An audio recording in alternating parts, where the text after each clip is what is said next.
அனைவருக்கும் வணக்கம். நம்ம சரவண பவ ஜோதிட அறிவாலயத்தின் சார்பில் நடக்கக்கூடிய இந்த கர்மவினை தோஷ நிவர்த்தி வகுப்பானது பிப்ரவரி மாதம் 24ஆம் தேதி ஆரம்பிக்க போகிறோம். இந்த வகுப்பில் வந்து பார்த்தீங்க அப்படின்னா நீங்கள் உங்கள் வாழ்க்கையில் ஒரு முக்கியமான ஒரு விஷயம் பணங்கிறது எல்லாருக்குமே ஒரு பிரச்சனையாகவே இருக்குது. இந்த பணம் உங்களுடைய ஜாதகத்தில் உங்களுடைய லக்னத்துக்கு 2ஆம் அதிபதி ஏதாவது கர்ம நட்சத்திரத்தில் இருந்தாலோ அல்லது உங்களுடைய ஜாதகத்தில் 2ஆம் இடத்துல மாந்தி இருந்தாலோ பணம் எப்பவுமே நம்மளுக்கு ஒரு பெரிய பிரச்சனையாகவே இருந்துட்டு இருக்கும். அதை நம்ம எப்படி சரி பண்ணுறது, எந்த ஆலய வழிபாடு பண்ணுறது, அந்த ஆலயத்துக்கு எந்த நட்சத்திரத்தில் போகிறது, எந்த நாளில் போகிறது, எப்படி போனால் அந்த கர்மா தீரும், இப்போ பணம் சார்ந்த கர்மாவை நம்ம எப்படி தீர்க்கிறது அப்படிங்கிறத பற்றின வகுப்பு தான் இந்த வகுப்பு. இந்த வகுப்பில் பார்த்தீங்கன்னா உங்களுடைய ஜாதகத்துக்கு நீங்களே உங்களுடைய கர்மாவை தெரிஞ்சுக்கிட்டு பணம் மட்டுமில்லை, தொழில், குடும்பம், லாபஸ்தானம், திருமணம் சம்மந்தப்பட்ட விஷயங்கள், குழந்தை பிறப்பு, இந்த மாதிரி எந்த விஷயமா இருந்தாலும் நீங்களே பார்த்து உங்களுடைய கர்மாவை நிவர்த்தி பண்ணிக்கலாம்.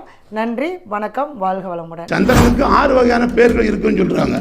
சோமன், சந்திரன், குமுதன், இந்து, ரஜினிஸ், விது, இப்படி வந்து 6 பேர்கள் சந்திரன் இருக்காங்க. சந்திரன் வந்து 2ஆம் இடத்துல சந்திரன் இருக்கும்போது அவருக்கு செல்வம் உலகம், பேச்சுனா நல்ல பேச்சு உடைய பேச்சு வந்து ரசிக்கத்தன்மை இருக்கும். ரொம்ப ரசனையாட்டு பிறர் விரும்பக்கூடிய ஒரு பேச்சுத்தன்மை இருக்கும். செல்வம் அவருக்கு கண்டிப்பாக நிறைய அதிகமாக கிடைக்கும்.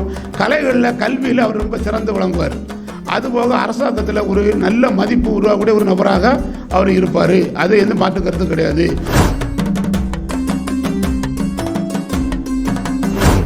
இப்போ 2வது பேச்சாளராக நம்முடைய அருள்முருகன் ஐயா. இப்போ அவர் வந்து பார்த்திங்கன்னா 12 பாவத்திலையுமே இந்த சந்திரன்னா என்ன மாதிரி பலன்களை கொடுக்கும், அவங்களுடைய 12 பாவங்களுடைய சந்திரனுடைய மனநிலை எப்படி இருக்கும் அப்படிங்கக்கூடிய ஒரு அழகான விஷயத்தை பேச வந்திருக்காரு. ஐயா அவர்களை வருக வருக நம்ம அன்போடு வரவேற்கிறோம். உங்களோட கையில் தட்டி கொஞ்சம் ஆரவாரம் பண்ணுங்கள். கைங்கிறது தான் ஒருத்தருக்குரிய உற்சாகம். ஏன்னா நம்ம இன்றைக்கி என்ன மொய் வச்சோம்னா அப்போ தான் நாளைக்கு நம்மளுக்கு ஒரு மொய் வைப்பாங்க. இன்றைக்கி இங்கே உட்காந்துருக்கவங்க கூட நாளைக்கு மேடையில் இங்கே பேசுகிற மாதிரி ஒரு அமைப்பு வரும். எல்லாமே நோட் பண்ணிகிட்டு இருப்பாங்க. இருந்தாலும் நம்மளுக்கே அன்றைக்கி கைதட்டில் நம்ம இந்த ஆளுக்கு இன்றைக்கி கைதட்டுன்னு நினைப்பாங்க. அதனால் கையை தட்டி வைங்க, நாளைக்கு யூஸ் ஆகும்.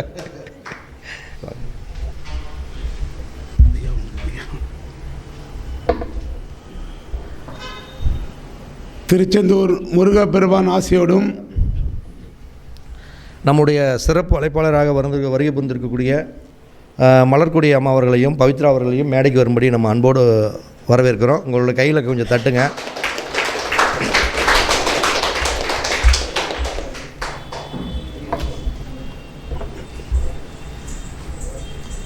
திருச்செந்தூர் முருகப்பெருமான் ஆசையோடும் நவக்கிரகங்களையும் பஞ்சபூதங்களின் ஆசையோடும் சிறப்பாக நடைபெற்று கொண்டிருக்கின்ற சரவணபவ ஜோதிட அறிவாலயத்தின் 30வது கருத்தரங்கிற்கு வருகை தந்திருக்கின்ற அனைத்து ஜோதிட குருமார்களையும் வருக வருக என்று வரவேற்று இன்றைய தினத்திலே இந்த ஜோதிட கலையை எங்களுக்கு கற்றுத்தந்து கொண்டிருக்கின்ற நம்முடைய குருநாதர் மரியாதைக்கும் போற்றுதலுக்கும் உரிய பரணி பாரதிய ஐயா அவர்களை வணங்கி இந்த கருத்தரங்கிலே நான் சந்திரனுடைய காரகத்தை பற்றி பேச இருக்கிறேன். நாம் எல்லாம் ஒன்று தெரிஞ்சுக்கணும். மாற்றம் ஒன்றே இந்த உலகத்தில் என்ன செய்யாது, மாறாத ஒரு விஷயமாக இன்று இருந்து கொண்டிருக்கிறது. முக்கியமாக நினைக்கணும், மாற்றம் ஒன்று தான் மாறாதது. இந்த மாற்றத்துக்கு காரகன் யார்? சந்திரன். அதை பற்றி தான் நம்ம இங்கே பேச போகிறோம். சந்திரன் எடுத்துக்கிட்டாலே மனதுக்காரன், மாதுர்காரகன், நீர்க்காரகன் என்று பலவிதமான காரகங்கள் இருந்தாலும் சரி, ஆனால் முக்கியமாக இந்த பிரபஞ்சமானது எத்தனையோ விஷயங்களை மானுட நமக்கு வாழ்வதற்காக விஷயங்கள் தந்த போதும் கூட நாம் என்ன செய்கிறோம், மனதில் எல்லாருமே மகிழ்ச்சியாக இருக்குன்னு நினைப்போமா, துக்கமாக இருப்போம்னு நினைப்போமா? என்ன சிவமானே, எல்லோரும் மகிழ்ச்சியாக இருக்குன்னு நினைக்க ஆசைப்படுவாங்களா, துக்கமாக இருப்பாங்க ஆசைப்படுவாங்க? இந்த மகிழ்ச்சியும் துக்கமும் நமக்கு எதில் ஒரு மனிதன் வந்து துக்கமாக இருந்தாலும் மகிழ்ச்சியாக இருந்தாலும் எதில் வெளிப்பட்டுரும்? முகத்தில் வெளிப்பட்டுரும். முகத்துக்கு காரணம் சந்திரன் தான். சும்மா இருந்துகிட்டு இருப்பான், காதில் வந்து ஒரு விஷயத்தை போட்டுட்டு போயிட்டான், டக்குன்னு முகம் சுருங்கிடும். நம்ம என்ன கிடைக்குமோ, நமக்கு எது கிடைக்கோ அது உடனே ரிஃப்ளெக்ட் ஆகக்கூடிய விஷயம் வந்து முகத்தில் காட்டிடும். எதுன்னு முகத்தை நடித்தாலும் கண் என்ன செய்யாது, கண்ணு நடிக்காது. கண்ணு கரெக்டாக காட்டி கொடுக்கும். சோகமாக இருந்தாலும் கண்ணு கலங்கும், சந்தோஷமாக இருந்தாலும் கண்களை தண்ணி வரும், ஆனந்த கண்ணீர் வரும், சோக கண்ணீர் வரும். ஆக சந்திரன் வந்து கரெக்டாக அந்த ரிஃப்ளெக்ட் பண்ணிடுவார். என்ன இருக்கோ சந்தோஷம் இருந்தாலும் அது முகத்தில் காட்டிக்கும், துக்கம் இருந்தாலும் அது காட்டிடும். இப்படி இந்த மனதுக்கு காரணமாக சந்திரன் காரமாக இருக்கிறார். மனம் அது செம்மையானால் மந்திரம் அது தேவையில்லை என்று சொல்லியிருக்கிறான். இந்த மன உளைச்சல் ஒரு மனிதனுக்கு வந்துட்டுன்னா இந்த உலகத்தில் எவ்வளோ பெரிய ஆளாக தான் கீழே விழுந்துருவான். அதற்கு ஒரு சின்ன உதாரணத்தை சொல்லிட்டு சப்ஜெக்டுக்குள்ளே போவோம். நாம் எல்லாம் வரலாற்றில் நிகழ்வில் மாவீரன் நெப்போலியன் ஒரு ஆளை பற்றி படிச்சிருப்போம், பார்த்துருக்கோம்ல. மாவீரன் நெப்போலியன் பிரான்ஸ் நாட்டில் அவர் ஒரு படை வீரனாக ஜாயின் பண்ணி பின்னாளில் அந்த நாட்டினுடைய மன்னனாக மாறிடுவார். ஆனால் அந்த மாவீரன் நெப்போலியன் என்னென்னா அந்த உலகத்தை ஜெயிக்கணும்னு மிகப்பெரிய ஆசை. ஆனால் காலப்போக்கில் அவர் கூட எதிரியாக மாறி பிரிட்டன்ட்ட அவர் தோல்வி அடைஞ்சிட்டார். தோல்வி அடைஞ்சு அவங்க இவரை கொண்டு தென்னாப்பிரிக்காவில் இருந்துச்சு ஆப்பிரிக்கா தனிச்சேரில் கொண்டு வச்சுட்டாங்க. இந்த நேரத்தில் நெப்போலியனை பார்க்கறதுக்கு அவருடைய நண்பர் ஒருவர் என்னச்சே போகிறார். போய் நேரில் பார்த்து ஒரு ஜெஸ்போட கையில் கொடுக்காரு. ஜெஸ்போட கையில் கொடுத்து, ஐயா நீங்கள் ஓய்வான நேரத்தில் சும்மா இருக்கும்போது இந்த ஜெஸ்போட பிரித்து பாருங்கள், இது உங்களுக்கு பிரயோஜனப்படும் சொல்லிவிட்டு அவர் போயிறார். ஆனால் நெப்போலியன் மிகுந்த மன உளைச்சலில் இருந்தனால என்ன செய்கிற அந்த ஜெஸ்போட என்ன செய்யலை, ஓப்பனே பண்ணலை. கொஞ்ச நாளில் மன உளைச்சல நெப்போலியன் இறந்து போகிறார். நெப்போலியன் இறந்த பிறகு பிரிட்டன் அரசு நெப்போலியன் இருந்த அறையை பரிசோதனை செய்து ஒவ்வொன்றாக பார்க்கின்ற பொழுது அந்த ஜெஸ்போர்டிலே மறுபக்கத்திலே அங்கே இந்த சிறையில் இருந்து தப்புவதற்கான வழியை அந்த நண்பரோடு குறித்து கொண்டிருந்தார். ஆனால் அன்றைய தினம் இருந்த மன உளைச்சல் அதை அவரை பார்ப்பதற்கு விடவில்லை. மன உளைச்சலாக இருந்தனால தான் மிகப்பெரிய தோல்வி அந்த நெப்போலியன் மாமன்னன் இறந்தான் என்பது இது ஒரு சான்று. அதற்கு பிறகு என்ன ஒரு விஷயத்தை நான் சொல்லிடுறேன். இப்போ என்னென்னா இது ஒரு கதை தான். தென்னாலியர் ஒரு மன்னன் கிருஷ்ணராயர் இருக்கார்ல, அவர் மன்ன சபையில் ஒருத்தர் ஒரு பந்தயம் வைக்கிறார். இந்த கதையில் ஒருத்தரை கூட்டிகிட்டு போய் சொல்லுவார், இந்த ஆளை நீங்கள் என்ன செய்யணும்னா 1 மாதம் சாப்பாடு போடணும், ஒரு பந்தயத்துக்கு தான். அவ்வளோ நான்வெஜ்ஜாக போடணும். ஆனால் அவருக்கு உடம்புல 1 கிலோ கூட எடை கூடக்கூடாது அப்படின்னு ஒரு போட்டி வச்சுருக்காரு. இல்லாமல் இருந்தால் ஒரு தண்டனை சொல்லிட்டு போகிறாரு. மன்னருக்கு மண்டை பிச்சுப்பார். தென்னாலியமாக ஒன்றும் இல்லை பார்த்துக்கலாம் சரின்னு சொல்லிட்டு என்ன செய்வார், இவனை கூட்டு வச்சு அறுசுவை விருந்து நல்ல இறைச்சி கோழி அதுன்னு கொடுத்துட்டு பக்கத்தில் இறைச்சா ஒரு சிங்கம் இருக்குல்ல, சிங்கத்து பக்கத்தில் கொண்டு இவனை கொண்டு கட்டி போட்டு வச்சுருப்பான். சிங்கத்தை வச்சுருவாங்க. இவன் சிங்கம் பக்கத்தில் இருக்கிறதே அவுத்தம் விட்டுருக்கும். பாதி பயத்தில் இறைச்சிவான், எல்லாம் சாப்பிடுவான். 1 மாதம் கழித்து அந்த அவனை பரிசோதனை செய்வது என்ன செய்யும், 1 பாயிண்ட் கூட எடை கூட்டியிருக்காது, குறைஞ்சிருக்கும். அப்போ மனதிற்கும் உணவிற்கும் கண்டிப்பாக என்ன செஞ்சுருக்கு, சம்பந்தம் இருக்குங்கிறத சொல்லுறதுக்கு தான். இப்போ எவ்வளோ தான் சாப்பிட்ட போகிறோம், அவன் கவலையோடு பயத்தோடு அந்த உணவை அவன் சாப்பிடும்போது என்ன செய்யலாது, உள்ளது ஏற்றுக்கொள்ளப்படவில்லை. 1 கிலோ கூட எடை கூடலை, குறைஞ்சிருக்கு. ஆக மனதுக்கும் அந்த உணவுக்கும் சந்திரன் உணவுக்காரகன், அவர் மனதுக்காரகன், அந்த உணவுக்கும் கனெக்டிவிட்டி இருக்குங்கிறது தான் நான் இதிலிருந்து நம்ம தெரிஞ்சுக்கணும். அடுத்த சப்ஜெக்ட் வரும். சந்திரனுக்கு எவ்வளவோ காரங்கள் இருந்த போகிறவங்க கூட நம்ம புலிப்பாடி ஜோதிடத்தில் 4வது பாடலை ஒரு பாடலாக ஒன்று சொல்லியிருப்பாங்க. நான் படிச்சிருக்கேன், எனக்கு தெரிஞ்சு நான் இந்த கருத்தரங்கத்தில் 3வது முறை தான் பேசுகிறேன். ஐயா தான் ஒரு வாய்ப்புகள் தந்தார். அதில் குறைகள் இருந்தாலும் பெரிய குருமார்கள் அதை நீங்கள் மன்னித்து ஏற்றுக்கணும், பின்னாடி நம்ம திருத்திக்கலாம். என்ன சொல்லுறாருன்னா, சந்திரனோட ஆட்சி உச்ச பகை நீச வீடுகளை பற்றி அவர் பாடலை 4வது பாடலை சொல்கிறார். அவர் என்ன சொல்கிறாருன்னா, பாரப்பா சந்திரன் ஆட்சியது நண்டு. சந்திரன் ஆட்சியது நண்டுன்னா சந்திரன் எதில் ஆட்சி பெறாரு, கடக நண்டு. பாங்குடனே விடை அதுவே உச்சமாகும். விடை என்றால் காளைன்னா ரிஷபம். ரிஷபத்தில் சந்திரன் என்ன செய்கிறாரு, உச்சமாகிறாரு. வீரப்பா விருச்சகத்தில் நீசம். ரிஷபத்திற்கு 7வது வீடு எது, விருச்சிகம். ஒரு உச்சம் பெற்ற கிரகம் 7வது வீட்டில் நீசமாகும். வீரப்பா விருச்சகத்தில் நீசம் என்று சொல்கிறார். அது இவர் என்ன சொன்னார், விருது பெற்ற தனுசு மீனம் கன்னி அதுவே நட்பாகும். சந்திரனுக்கும் புதனுக்கும் ஆகாது என்ற ஒரு கருத்து இருந்தாலும் கூட இவர் என்ன சொல்றாருன்னா, தனுசு மீனம் கன்னி நட்பாகும், புதனும் சந்திரனும் நட்பு அப்படிங்கிற ஒரு சூட்சம்பத்தை சொல்லி, ஆரப்பா அறிவார்கள் மற்ற 6 ராசிகளும் அருளில்லா பகையாகும் அதுவே என்று சொல்லிக்கிட்டு அங்கே ஒரு குத்துறாரு. 2வது கூரப்பா கிரகம் நின்ற நிலையிருந்து குறிப்புடனே புலிப்பான்னு சொன்னேனே. இவ்வளவு இருந்தாலும் அந்த சந்திரன் அந்த நின்ற நிலையை பார்த்து நீ அந்த கருத்தை சொல்லு அப்படிங்கிறத நமக்கு அந்த சூட்சமாக சொல்கிறாரு. இப்போ சந்திரனுக்கு நம்ம வருவோம். சந்திரனுக்கு 6 வகையான பேர்கள் இருக்குன்னு சொல்கிறாங்க. சோமன், சந்திரன், குமுதன், இந்து, ரஜினிஸ், விது, இப்படி 6 பேர்கள் சந்திரன் இருக்காங்க. சந்திரன் நான் வரும்போது காலமில் வரும்போது தான் எனக்கு என்னுடைய நண்பர் ஒருவர் இந்த கதையை என்கிட்ட சொன்னார். நான் அதை கூட சொல்லுறேன். சந்திரன் வந்து யாருன்னு கேட்கும்போது தட்ச மன்னன் இருக்கார்ல, தட்ச மன்னன் அவர் பல வரங்கள் வாங்கி சிவபெருமான் வந்து தனக்கு அவருக்கு மருகமான ஆயிடுவார். அப்போ அவர் வீட்டில் நவகிரகங்களும் அவர் வீட்லேயும் வேலை செய்கிறாங்க. அந்த இடத்துல இந்த சந்திரனும் வேலை செய்கிறார். ஆனால் தட்ச மன்னனுக்கு அவன் கொஞ்சம் என்ன பண்ண கொஞ்சம் ஆணவம் பிடிச்சவன், பல வரங்கள் வாங்கியிருக்காமல. இந்த சூழ்நிலையில் அவனுக்கு 50 பிள்ளைகள் பிறகு 50 பெண் பிள்ளைகள் பெறக்கூடிய சமயத்தில் 13 பெண் பிள்ளையை யார் கட்டி கொடுத்துருக்கா? காசியப்ப முனிவருக்கு கட்டி கொடுத்துருக்காரு. 10 பெண் பிள்ளைகளை யார் கட்டி கொடுத்துறாரு? யமர்தம ராஜா கட்டி கொடுத்தாரு. மிச்சம் எத்தனை இருக்காங்க? 27. இந்த 27 பெண்களும் டெய்லி சாயங்காலம் போய் நிலவை வானில் பார்த்துட்டே இருப்பாங்க. அப்போ இவன் பார்க்குறாரு. அப்போ இவர் வந்து சந்திரன் தான் இருக்கார், இதுதான் அவருக்குள்ளே ரொம்ப ஆசையாக இருக்குன்னு சொல்லிட்டு இவன் நம்ம வேலைக்காரத்தனை எங்கே கூடு அப்படின்னு கூட்டு இந்த 27 பெண்களும் சந்திரனுக்கே கட்டி வச்சுறாங்க. 27 நட்சத்திரம் இருக்குல்ல, கட்டி வைக்காங்க. ஆனால் இப்படி இருக்க சூழ்நிலையில் இவருக்கு இங்கே ஒரு கம்ப்ளைண்ட் வருது. சந்திரன் வந்து ரோஹிணி கூட தான் ரொம்ப அன்பாக இருக்கார், எங்கள் கூட ரொம்ப பேச மாட்டேங்காரு அப்படிங்கிற ஒரு புகாரை வந்து தட்சன்ட்ட கொடுக்காரு. தட்சன் கொடுக்காரு சந்திரனை, இங்கே வா நீ இப்படியா பண்ணிகிட்டு இருக்க அப்படின்னு கேட்டோன்னே இவனுக்கு கோவம் வரும். அவரே கொஞ்சம் டென்ஷன் பிடிச்சாடல, உடனே என்ன செய்கிறாரு? சாபம் விட்டுருக்காரு. நீ வந்து தேஞ்சியே போயிடுவ அப்படி சொல்லி சாபத்தை விட்டோன்னே இவர் நேராக ஏட்ட போகிறாரு சிவபெருமான்ட்ட போய், ஐயா இப்படி அவங்க தட்சை எனக்கு இப்படி சாபத்தை விட்டார் அப்படின்னு சொன்னோன்னே, அப்படியே சொன்னால் நீ தேஞ்சி வளருவ, நீ வந்து என்ன செய்வேன்னா தேஞ்சி வளருவேன்னு சொன்னோன்னே, நான் சரி பார்த்துக்கிட்டே சொல்லி அவன் நீ 15 நாள் தேஞ்சி அதுக்கு அடுத்த நாள் வளர முறையாக நீ வளர வரும்போது 3ஆம் முறை என்ன செய்கிறாரு? அவர் தலையில் தூடி வச்சுக்கிட்டாரு. நம்முடைய கருத்தரங்கு சிறப்பு விழாவுக்காக கோவில்பட்டி தங்கமகன் தங்கப்பாண்டியன் ஐயா, உண்மையாலுமே தங்கமகன் அது தங்கமகன் தான். நம்ம பெருமைக்காகவெல்லாம் நம்ம சொல்கிறது கிடையாது, உண்மையாலுமே அது தங்கமகன் தான், நம்மளுக்கு தெரியும். ஐயா அவர்களை வந்து நம்ம வருக வருகன்னு நம்ம அன்போடு உங்களுடைய கைகளை தட்டி ஆரவாரம் பண்ணுறோம். அன்றைக்கி பிஸி செட்டில்டு ஐயா. அன்றைக்கி இவ்வளவு இக்கட்டான ஒரு சூழ்நிலையிலையும் நம்மளுக்கு எப்பயுமே ஒரு ஆணிவேராக ஒரு பெரிய ஒரு தூணாக இன்றைக்கி வந்து ஐயா நம்மளுக்கு நிறையா விஷயத்தில் இந்த ஜோதிடத்துக்காகவும் ஜோதிடத்துடைய வளர்ச்சிக்காகவும் நிறையா சப்போர்ட் பண்ணுறாரு. ஐயா அவர்களை நம்ம மேடைக்கு வரும்படி அன்போடு நம்ம வரவேற்கிறோம். அவரோட கைகளை தட்டி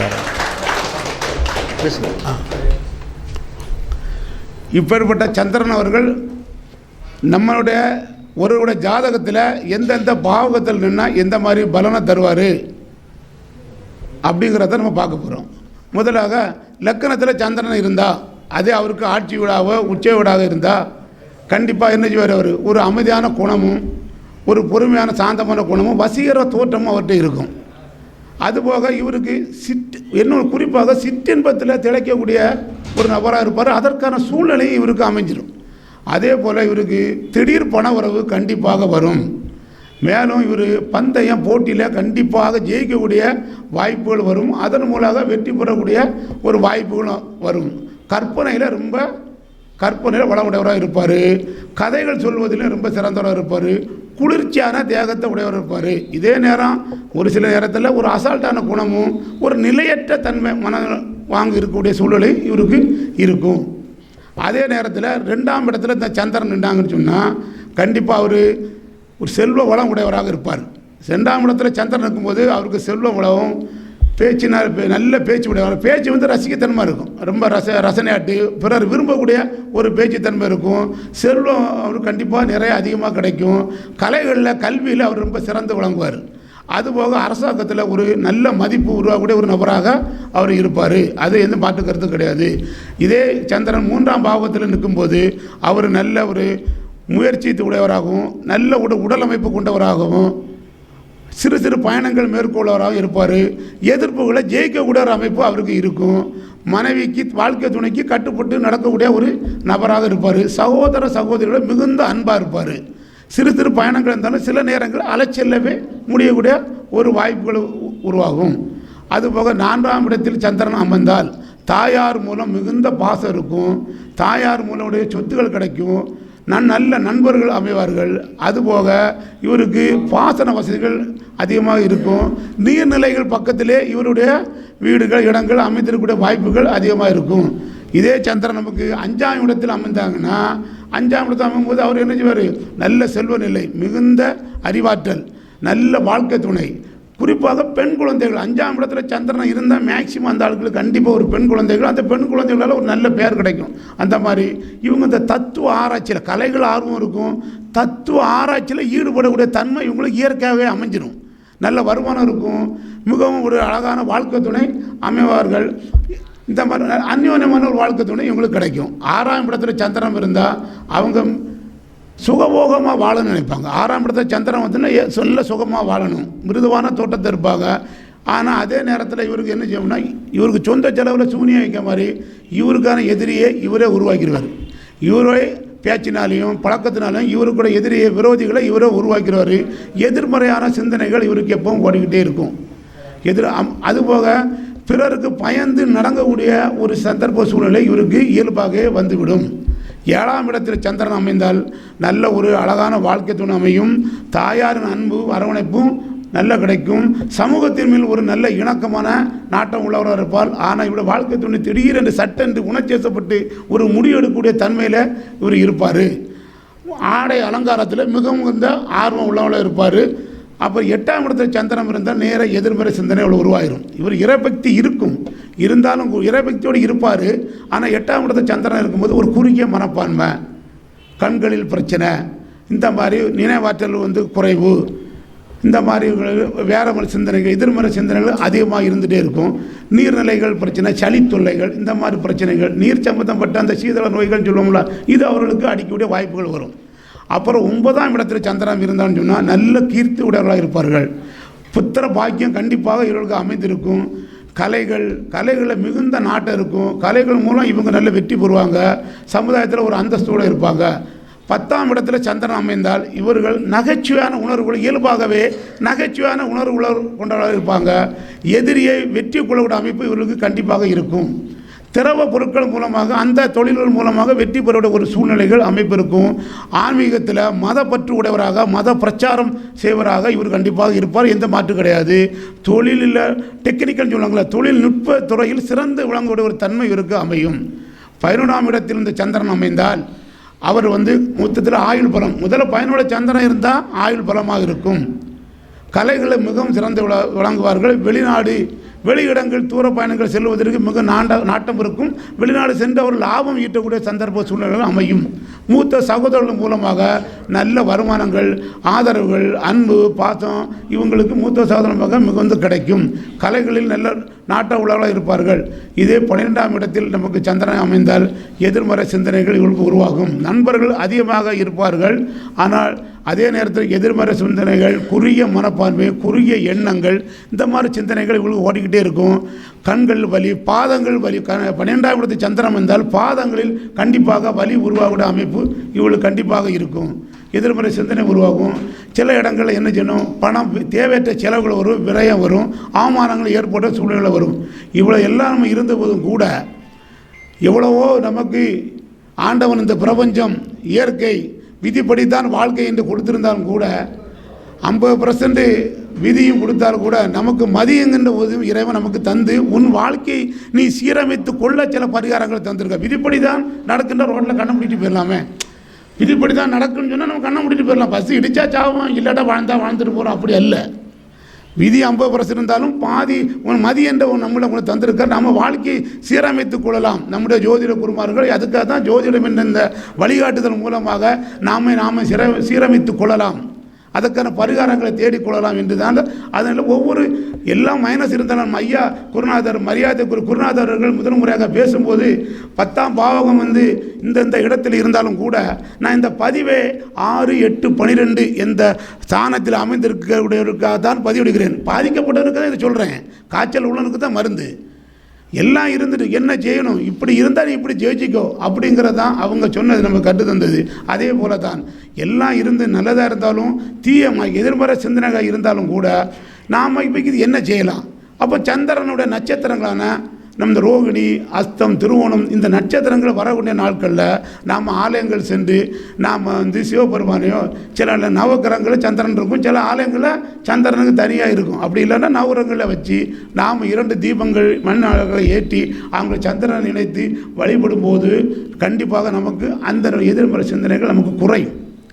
அதுபோக பௌர்ணமி நாட்களில் நம்ம ஆலயங்கள் சென்று சந்திரனுக்காரக நீர் சிவபெருமானுக்கு நாம் என்ன செய்யலாம்னு சொன்னால் நீர் மூலமாக நீரினால் அபிஷேகம் பண்ணி அவருக்கு வழிபடுத்தினால் நமக்கு அந்த சந்திரனால் வரக்கூடிய எதிர்மறை ஆற்றல்கள் எதிர்மறை சிந்தனைகள் பாதிப்புகள் கண்டிப்பாக குறையும்.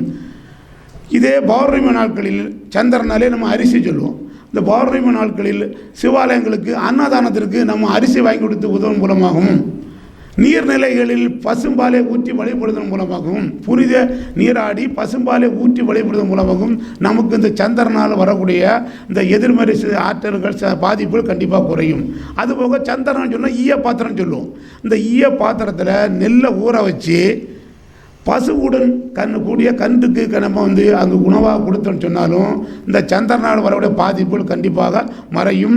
பிறை சூடிய தெய்வங்களை நாம் பௌர்ணமி நாட்களில் வழிபட்டு வந்தால் நிச்சயமாக சந்திரனோட வரக்கூடிய இந்த எதிர்மறை பாதிப்புகள் மறையும் என்ற கருத்து மாற்றியலை என்று கூறி இந்த வாய்ப்புகளை எனக்கு அளித்த நம்முடைய குருநாதர் பரணி பாரதி ஐயா அவர்களுக்கு மீண்டும் ஒருமுறை நன்றியை கூறி விடைபெறுகிறேன். நன்றி, வணக்கம். அனைவருக்கும் வணக்கம். நம்ம சரவணபவ ஜோதிட அறிவாலயத்தின் சார்பில் நடக்கக்கூடிய இந்த கர்மவினை தோஷ நிவர்த்தி வகுப்பானது பிப்ரவரி மாதம் 24ஆம் தேதி ஆரம்பிக்க போகிறோம்.